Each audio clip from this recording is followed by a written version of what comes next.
विकास समिति सूरत द्वारा होलिका दहन पर्वे आत्महत्याना राक्षसનું દહન કાર્યક્રમ યોજાયો હતો। ગુજરાતમાં વધી રહેલ આત્મહત્યાના પ્રમાણને રોકવાનો આવશ્યક થઈ પડ્યું છે। સુરત શહેર દેશના સૌથી વધુ આત્મહત્યા કરતા 10 શહેરમાં સામેલ થયું છે।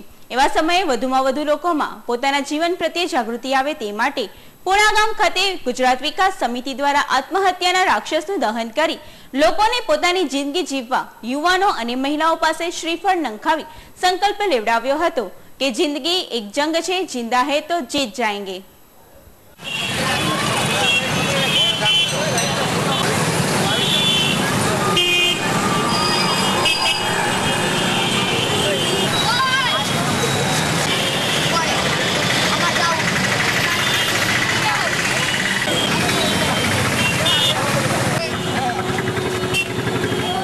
विकास समिति द्वारा आत्महत्या राक्षसનું દહન કરી અને એક એવો મેસેજ ફેલાય પોઝિટિવ કે જેનાથી સમાજની અંદર જે આત્મહત્યાના વિચાર કરે છે એને આત્મહત્યાના વિચાર ન આવે। બોર્ડનો વિદ્યાર્થી પરીક્ષા આપતા સમયે એને નપાસ થવાના ડરના કારણે ત્યાર પરીક્ષા આપ્યા પછી આત્મહત્યા કરે છે।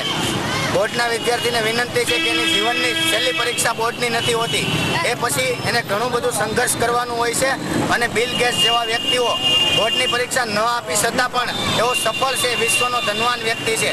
અને આજે દેશની અંદર 2009-10માં 18,000 યુવાનોએ 18,000 પ્રેમી પંખીડાઓએ પ્રેમમાં નિષ્ફળ જવાના કારણે આત્મહત્યા કરી છે।